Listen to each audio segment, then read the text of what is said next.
Bonjour à tous, nous sommes au pas à pas numéro 26 de généalogie.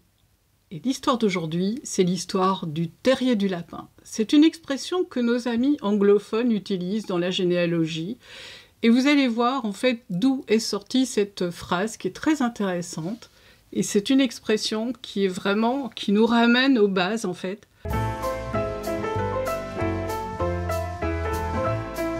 Avez-vous vu que vous pouviez télécharger en fait le journal de recherche de généalogie qui est gratuit? Il est sur le blog, mais il est aussi ici dans la page de description qui se trouve ci-dessous, sous la vidéo.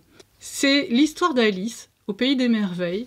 En fait, Alice était assise au pied d'un arbre avec sa sœur qui lisait quand elle rêvassait et elle aperçut un lapin blanc en fait qui se promenait devant elle, portant une montre Gousset et disant « je n'ai pas le temps, je n'ai pas le temps ». Donc sa curiosité fit qu'elle le suivit, et là, elle entra dans le terrier du lapin et elle fit une chute interminable.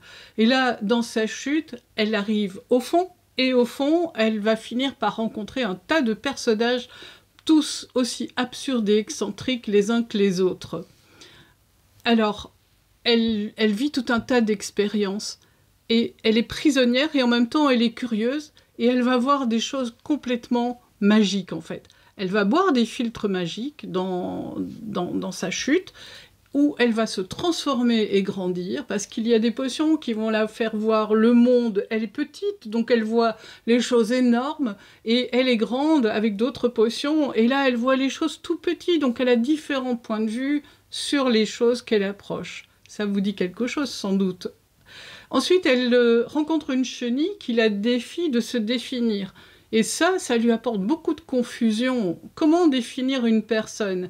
Et beaucoup d'émotions en même temps, parce que ça ramène à des choses du passé. Et ensuite, elle est invitée, par exemple, à un thé pour un non-anniversaire, où elle rencontre 3 personnages un peu, enfin même très excentriques et complètement absurdes, le lièvre de Mars, le Loir et le chapelier fou. Et ces 3 personnages vont lui poser tout un tas de questions et la remettre en question et vont l'emmener vers une quête. En se promenant plus loin, elle va rencontrer un chat du Cheshire qui est souriant et qui, lui aussi, la défie de dire qui elle est. Et Alice essaye de communiquer avec lui, mais c'est compliqué parce qu'il répond pas exactement à ce qu'elle voudrait qu'il réponde.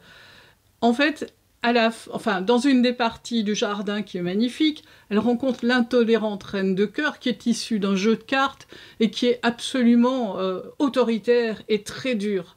Et elle, Alice, elle apprend à s'adapter à sa façon de parler et à devoir changer son esprit.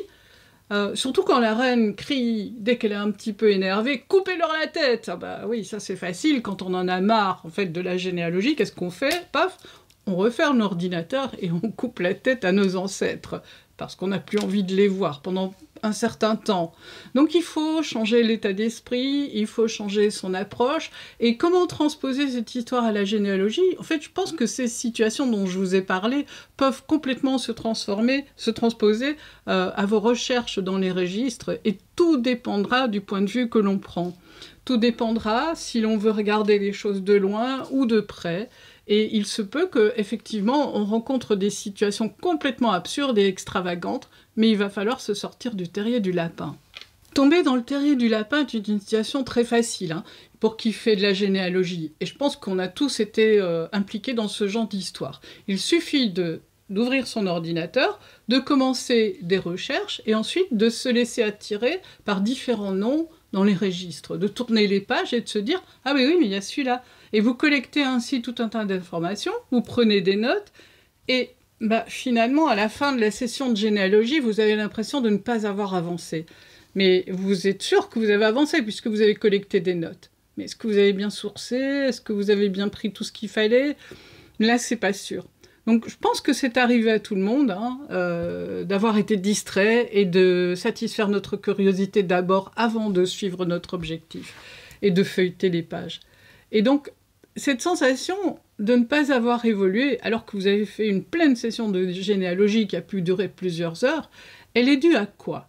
Eh bien, elle est simplement due à une action qu'il aurait fallu poser avant de commencer la recherche. Et cette action, elle est très simple en fait. Il suffit de ne pas tomber dans les archives qui sont une mine de renseignements en préparant une affirmation dès le départ. Alors c'est une affirmation que vous pouvez poser sous forme de question. C'est très facile. Écrivez une affirmation.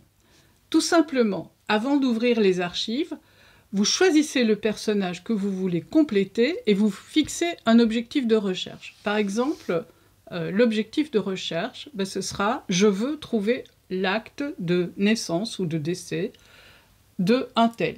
Donc on a la question « Qui » et « Quoi » contenu dans cette phrase. C'est tout simple. C'est le « qui » et le « quoi », les questions basiques. Et vous allez me dire « c'est peu, je veux trouver l'acte de décès de un tel ». Oui, effectivement, c'est peu de choses. Cette phrase, si elle est placée à côté de vous et que vous vous laissez divaguer en fait dans vos recherches, de temps en temps, vous pouvez la relire et dire « Ah oui, c'est vrai, c'est pour ça que je suis là ».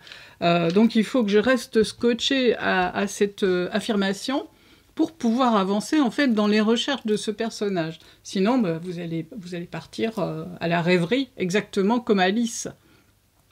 Et vous allez vous retrouver dans un terrier de lapin dans lequel vous n'arrivez pas à sortir, puisque vous n'aurez pas les informations que vous cherchez.